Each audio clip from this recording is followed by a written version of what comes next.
Dear aspirants, freshers and learners, now I am going to deal the Indian Renaissance and the socio-religious reform movements in India. సామాజిక మత సంస్కరణోద్యమాల గురించి మనం చర్చించుకుని పోతున్నాం. బ్రహ్మ సమాజం, ఆర్య సమాజం, దివ్యజ్ఞాన సమాజం, రామకృష్ణ మిషన్, రామకృష్ణ మఠం, ఇలాంటి ప్రార్థనా సమాజం, ఇలాంటి ఎన్నో సమాజాలు భారతీయ సమాజాన్ని సంస్కరించే దిశలో స్థాపించబడ్డాయి.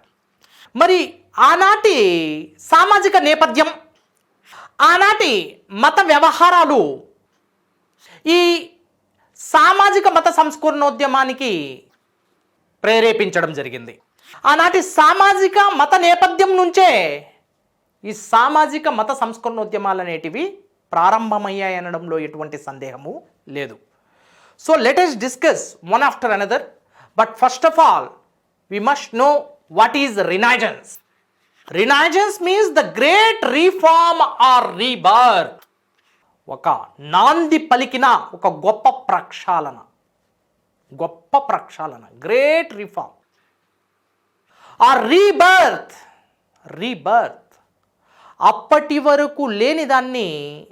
అప్పటి వరకు లేని కొత్త సంస్కరణను తీసుకురావడం, అంతకు పూర్వం ఉన్న మంచి అంశాలను తిరిగి పూర్వ వైభవంలోకి తీసుకురావడం. Renaissance. The good deeds and good things should never discarded. They should be continued and they should be revived. ఎప్పటికైనా కూడా మంచి కార్యాలు, మంచి అంశాలు, మంచి ఆచారాలు అనేటివి అవి కొనసాగబడాలి. వాటిని ఎప్పుడు కోల్పోకూడదు, వాటిని ఎప్పుడు మనం విడనాడకూడదు. That is reformation or renaissance or the meaning of rebirth. So there were few evils in India which are not good for the society, or good sign or healthy sign for the society, like the evil practices like Sati, dowry, bride price, child marriages, female infanticide, slavery, caste disabilities, religious disabilities, inequalities, caste inequalities. Next very important thing is human sacrifice in India. And next coming to, there was no liberty, privacy, freedom and empowerment for the women's section, widow section of Indian society. This all social evils revolved around the women. Women was the main victim of these evils and center of this victim. ఇవన్నీ మత సంక్షోభాలు, ఇవన్నీ సామాజిక సంక్షోభాలు, ఇవన్నీ స్త్రీ చుట్టూ తిరుగుతున్నాయి.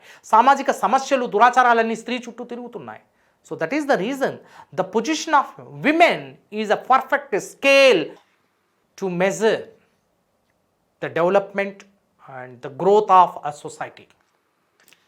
Let us discuss in which situation that the pioneer of India, the modern man of India and father of Indian Renaissance, Ram Mohan Rai, received a title Raja from Akbar II, a Mughal emperor. Raja Ram Mohan Rai started the reforms in the sphere of society and religion, or socio-religious reform movements in India. Let us discuss what factors made responsible for the socio-religious reform movements in India or the Indian Renaissance. So these are very, very important. Here there is a chance to get the question frequently from the descriptive examinations for group 1 mains. Have a look here, the factors that made responsible, and there is a chance and scope to get the question even for preliminary examination. So which of the following factors are responsible for the Indian Renaissance? Option A, printing press, option B rational thinking, option C scientific enquiry, option D all of the above. The right answer is all of the above. So ఇలా ప్రిలిమినరీకి మరియు మెయిన్స్కి వివిధ కోణాల్లో ప్రశ్నలు వచ్చే అవకాశం ఉంటుంది. So this topic is very crucial for all kind of examinations, all preliminary and mains. Have a look here. The factors that made responsible for the Indian Renaissance or socio-religious reform movements in India. భారతదేశంలో సామాజిక మత సంస్కరణోద్యమాలు ప్రారంభం కావడానికి దోహదపడిన కారణాలేంటి, దోహదపడిన అంశాలేంటి? పాశ్చాత్య భావాలు, western thought అంటే పాశ్చాత్య భావాలు, పాశ్చాత్యీకరణ అంటే మన భారతదేశంలో లేనివి మరియు విదేశాల నుండి మనం గ్రహించినవి. ఏంటివి అవి? మన భారతదేశంలో ఏం లేదు. మన భారతదేశానికి సంస్కృతి లేదా, మన భారతదేశానికి నాగరికత లేదా, మన భారతదేశానికి అద్భుతమైన సాంకేతిక పరిజ్ఞానం లేదా? అన్నీ ఉన్నాయి ప్రాచీన కాలంలో, కానీ వాటిని కొనసాగించలేదు. మధ్యలో సామాజిక పరంగా మరియు మతపరంగా ఎన్నో దురాచారాలు అనేటివి చోటు చేసుకోవడం జరిగింది. అందుకే భారత సమాజం పూర్తిగా తిరోగమనం వైపుకి మొగ్గు చూపింది తప్ప పురోగమనం వైపుకి కాదు. సో ఇక్కడ మనం గమనించాలి. What is the use of this western thought at the time of 19th century, the beginning of the 19th century, at the first half of the 19th century, Indian Renaissance started and slowly, eventually rise to its zenith. And the first factor that made responsible was a Western thought. పాశ్చాత్య విద్య, పాశ్చాత్య భావాలు. పాశ్చాత్య భావాలు ఏంటి? పాశ్చాత్య భావాలు ఏంటివి? మనం పాశ్చాత్య భావాలను అందుకుంటున్నాం. ఏ రూపంలో అందుకుంటున్నామంటే ఆంగ్ల విద్య రూపంలో. ఆంగ్ల విద్య, ఇంగ్లీష్ ఎడ్యుకేషన్, ఆంగ్ల విద్య రూపంలో మనం పాశ్చాత్య భావాలను అందుకుంటున్నాం. మరి ఆ పాశ్చాత్య భావాలు ఏంటి అని మనం గమనిస్తే ఆ పాశ్చాత్య భావాలలో చాలా అంశాలు ఉన్నాయి. అందులో నంబర్ 1 ఈక్వాలిటీ, సమానత్వం. నంబర్ 2 హ్యుమానిటీ, మానవతావాదం. నంబర్ 3 రేషనాలిటీ, హేతువాద దృక్పథం. నంబర్ 4 సైంటిఫిక్ ఎంక్వైరీ, శాస్త్రీయవాద దృక్పథం. Number 5 liberty, privacy, freedom, empowerment, democracy, republic, sovereignty, sovereign power, sovereign. This all Western thoughts entered Indian society through the introduction of English education in India.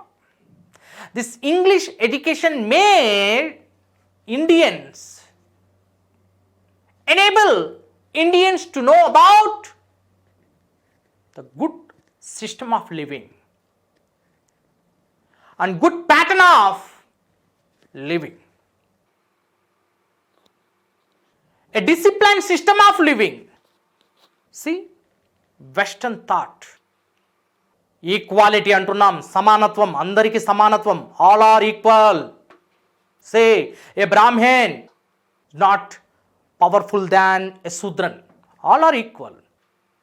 They should no inequality based on the caste, based on the religion, based on the tone, skin tone, based on the birth. We should not expose any kind of inequality. అసమానత్వం కులపరంగా కానివ్వండి, మతపరంగా కానివ్వండి, వర్ణం పరంగా కానివ్వండి, పుట్టుక పరంగా కానివ్వండి, ఇలాంటి అసమానత్వం ఉండకూడదు. Equality, all are equal before the law and all are equal. We are the ordinary human beings. We are not superpowers. Right? We are ordinary human beings. All are equal. This concept taught by English education. And the second thing, humanity. మతం కంటే మానవత్వం మిన్న అన్న బోధనను మన సామాజిక సంస్కర్తలు చేశారు. Humanity, మానవత్వం లేదా మానవీయవాదం అనేది లేనిదే మంచి కార్యములు, గొప్ప గొప్ప కార్యములు జరగవు. మానవీయవాదం ఉన్నంత వరకే ఈ సృష్టి యొక్క సంక్షేమము జరుగుతూ ఉంటుంది. The entire world is one family. వసుదైక కుటుంబం అనే భావన మనకి వేద కాలంలో నుంచి వచ్చింది. We are all one, we are all from one family. Next humanity, next rationality. This is also very important. హేతువాద దృక్పథం, రేషనాలిటీ. ఒక పని మనం ఎందుకు చేస్తున్నాం అనే దాని గురించి ఆలోచించే గుణగణాలు మనలో ఉండాలి. ఆ మానసిక పరిపక్వత ఉండాలి. ఎందుకు ఈ పని చేయాలి? హిందూ మతం ప్రకారం, సిద్ధాంతాల ప్రకారం సముద్రయానం చేస్తే హిందూ మతాన్ని కోల్పోవాల్సి వస్తుంది. ఎంతవరకు హేతుబద్ధం, ఎంతవరకు సబబండి ఇది? ఇది శాస్త్రీయవాద దృక్పథమా? ఇది హేతువాద దృక్పథమా? ఇదేనా రేషనాలిటీ? ఇదేనా scientific approach or scientific enquiry? Right. మనము ఒక ఆచారాన్ని పాటించేటప్పుడు ఆ ఆచారం ఎక్కడి నుంచి వచ్చింది, ఎలా పుట్టింది, అసలు ఆచారాన్ని వెనుకున్న బలమైన కారణాలు ఏంటి, దానివల్ల మనకి వనగూరే లాభాలేంటి, వీటిని మనం స్టడీ చేయాలి. అది స్టడీ చేసినప్పుడే సమాజం అనేది అద్భుతంగా ముందుకు పురోగమిస్తుంది, అభివృద్ధి చెందుతుంది. But that was not there. We're blindly practising this sati. And this sati started around 1000 BC in the later Vedic period, burning the wife on the fire after the death of her husband. So this sati was under practice till 1829. Blindly we took this and kept under practice till 1829, till the advent of Britishers. In 1829, sati was legally abolished or banned. But unfortunately, our Indian society was the victim of this sati. But Brahmins created this view. See, when Brahmins are not ready to give equal priority to women section of the society as men, then women started questioning the orthodox domination. They started questioning at the orthodox domination or priestly class association. And then finally, Brahmins came to the conclusion with a blind policy and philosophy. If the women ready to sacrifice her life soon after the death of her husband by performing sati, then you will get good status. You will get good status, honorable, respectable and noble position. Then you are equal to man. Women equal to man if she is ready to perform the sati activity after the death of her husband. She will get the position of man.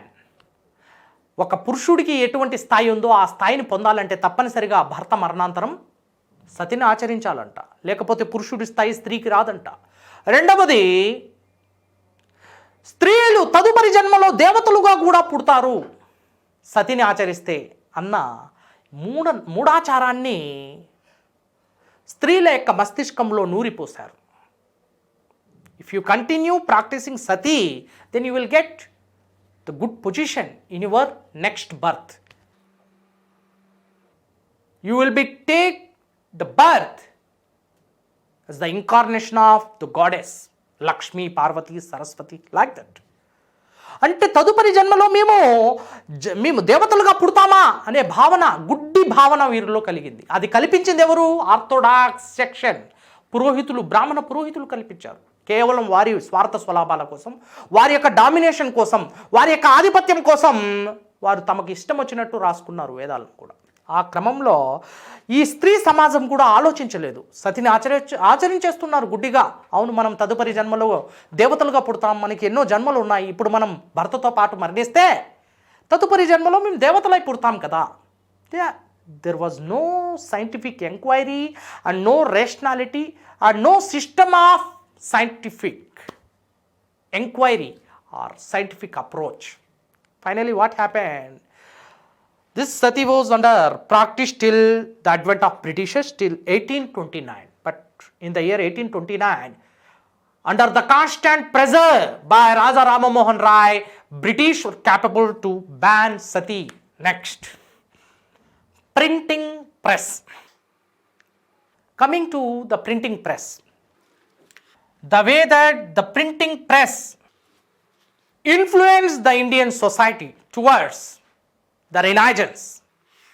భారత సమాజాన్ని సంస్కరణల వైపు ఏ విధంగా మరల్చింది ఈ printing press, అచ్చు యంత్రాలు, ముద్రణా యంత్రాలు. What is the purpose of the printing press in India? First time the printing press introduced in India in the year 1556 during the period of Portuguese. Only for the propagation of Christianity. But later, many ethical values and the system of life is depicted in the form of the books. And the various modern values, Western thoughts came in the form of the books through the printing press. నైతిక ధర్మాలు, the code of conduct and the evil deeds in the society. సమాజంలో ఉన్న మూఢ విశ్వాసాలు, మూఢ శక్తులు, అవాంఛనీయ శక్తులు and the anti-social elements in the society, అసాంఘిక శక్తులు, వీటి గురించి ఈ పాశ్చాత్య విద్య అనేది గ్రంథాల రూపంలో తీసుకురావడం జరిగింది. రైట్, ఈ ప్రింటింగ్ ప్రెస్ల ద్వారా ఎన్నో గ్రంథాలు నైతికత వైపుకి, ప్రవర్తన నియమావళి వైపుకి, సన్మార్గం వైపుకి మనల్ని నడిపించాయి. ఏ మతమైనా కూడా సన్మార్గంలో నడవమని సూచిస్తుందే తప్ప అసాంఘిక అనైతిక పనులను చేయమని, మూఢ నమ్మకాలను, మూఢ విశ్వాసాలను పాటించమని ఏ మతం కూడా ప్రోత్సహించడం లేదు. So this is also printing press, the introduction of printing press in India. Through the printing press various books were printed and enlightened the minds of the Indians or the middle class section of Indian society and possessed huge knowledge of wisdom. మంచి బుద్ధిని, జ్ఞానాన్ని ప్రసాదించింది ఈ printing press. One keeps studying and researching on the books.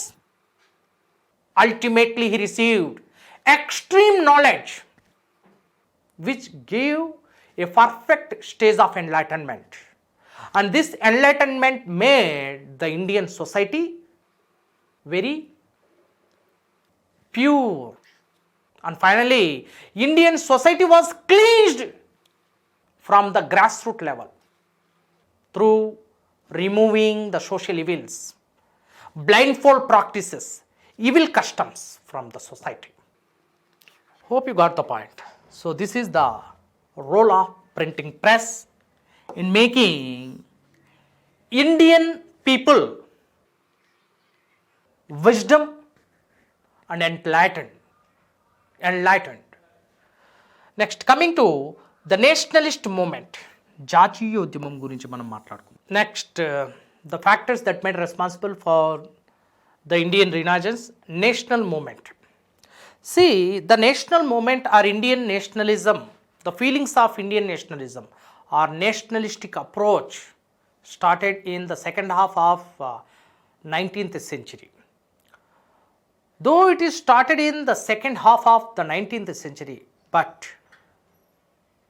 the nationalistic feelings made the Indian intellectuals or middle class section, educated section of Indian society to reform the society. భారతదేశ సమాజాన్ని సంస్కరణ వైపుకి తీసుకువెళ్ళాలన్న కాంక్ష జాతీయోద్యమకారుల్లో కూడా మొదలైంది. ముఖ్యంగా ఈ జాతీయోద్యమానికి సామాజిక మత సంస్కరణోద్యమానికి చాలా దగ్గర సంబంధం కూడా ఉంది. సామాజిక మత సంస్కరణోద్యమాలు అనేటివి మన భారతదేశ సమాజంలో ఒక నూతన ఒరివిడి రావాలి, ప్రాచీన సాంప్రదాయాల్లో ఉన్న దురాచారాలని తొలగించి మన సమాజాన్ని సంస్కరించాలన్న తపన కాస్త జాతీయోద్యమం వైపు కూడా మొగ్గు చూపింది. రాజా రామ్మోహన్ రాయ్ లాంటి గొప్ప గొప్ప నిష్ణాతులు, రాజా రామ్మోహన్ రాయ్ లాంటి గొప్ప ఆధునిక విద్యావేత్తలు, ఆంగ్ల విద్యావేత్తలు జాతీయోద్యమ భావాల్ని మొట్టమొదటిసారిగా తమ యొక్క పత్రికల ద్వారా ప్రచారం చేశారు. జాతీయవాదాన్ని ప్రశ్నించారు. జాతీయవాదాన్ని, బ్రిటిష్ సామ్రాజ్యవాదాన్ని ప్రశ్నిస్తూ జాతీయవాదాన్ని వెలికి తీసే ప్రయత్నం చేశారు. అంటే ఈ సామాజిక మత సంస్కరణోద్యమాలకి జాతీయవాదానికి మధ్య సంబంధం అనేది బలపడుతూ వచ్చింది. మరి ఈ జాతీయవాదంలో పాల్గొన్న ప్రతి ఒక్కరూ మన సమాజాన్ని మనం సంస్కరించుకోవాలి, ఆనాటి సమాజం ఆనాటి సంస్కరణలకు తప్పనిసరిగా లొంగాలి, ఏనాటి సమాజమైనా కూడా ఆనాటి పరిస్థితులకు తప్పనిసరిగా ప్రతిబింబించాల్సిన అవసరం ఉంది అనే అంశాన్ని గుర్తించడం జరిగింది. అదేవిధంగా బ్రిటిష్ రూల్, బ్రిటిష్ వారి యొక్క పరిపాలన, బ్రిటిష్ వారి యొక్క ఉమ్మడి పరిపాలన, బ్రిటిష్ వారి యొక్క పరిపాలనలో భాగంగా సామాజిక మరియు అభ్యుదయ చట్టాల పరంపర, బ్రిటిష్ వారు తీసుకొచ్చిన సతీ నిషేధ చట్టం కావచ్చు, బ్రిటిష్ వారు తీసుకొచ్చిన స్త్రీ శిశు హత్య నిషేధ చట్టం కావచ్చు, బ్రిటిష్ వారు తీసుకొచ్చిన బానిస వ్యవస్థ నిషేధ చట్టం కావచ్చు, బ్రిటిష్ వారు తీసుకొచ్చిన నరబలుల నిషేధ చట్టం కావచ్చు, బ్రిటిష్ వారు తీసుకొచ్చిన అదేవిధంగా కుల వివక్ష నిర్మూలన చట్టం, మత వివక్ష నిర్మూలన చట్టం, వితంతు పునర్వివాహ చట్టం, ఈ చట్టాలన్నీ భారతదేశ మధ్యతరగతి మేధావి వర్గానికి సంస్కరణల వైపు నడిపించాయి. ఒక్కసారిగా బ్రిటిష్ వారు 1857 తిరుగుబాటు అనంతరం సామాజిక మత సంస్కరణోద్యమాల పరంపర, సామాజిక మత సంస్కరణ చట్టాల పరంపరను ఎప్పుడైతే ఆపేశారో ఇక వెంటనే భారతీయ ఉద్యమకారులు, భారతీయ సామాజిక సంస్కర్తలు పుట్టుకొచ్చారు. భారతీయ సామాజిక సంస్కర్తలు తమ యొక్క బాధ్యతగా సామాజిక సంస్కరణలు అనేటివి తమ యొక్క బాధ్యతగా తమ యొక్క భుజస్కంధాల మీద మోసుకువెళ్ళారు. రైట్.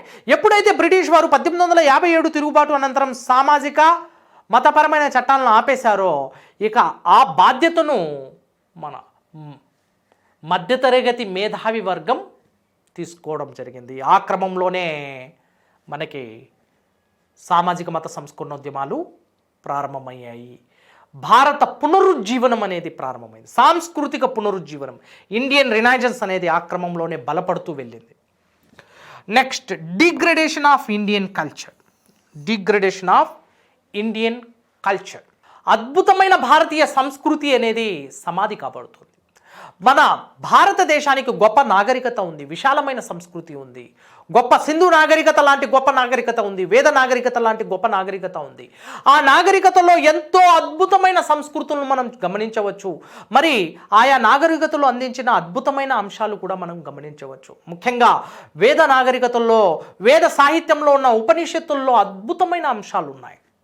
ఆ భావనలు మన మత సామాజిక సంస్కరణ ఉద్యమాలకు ఊపిరిపోసాయి. ఉపనిషత్తుల్లో వేదాంత తత్వంలో ఉన్న భావనలన్నీ స్వామి వివేకానందుడి యొక్క రామకృష్ణ ఉద్యమానికి దోహదపడితే, ఉపనిషత్తుల్లో ఉన్న భావాజాలం, ఉపనిషత్తుల్లో ఉన్న సిద్ధాంతాలు మొత్తం రాజా రామ్మోహన్ రాయ్ యొక్క బ్రహ్మ సమాజానికి తోడ్పడ్డాయి.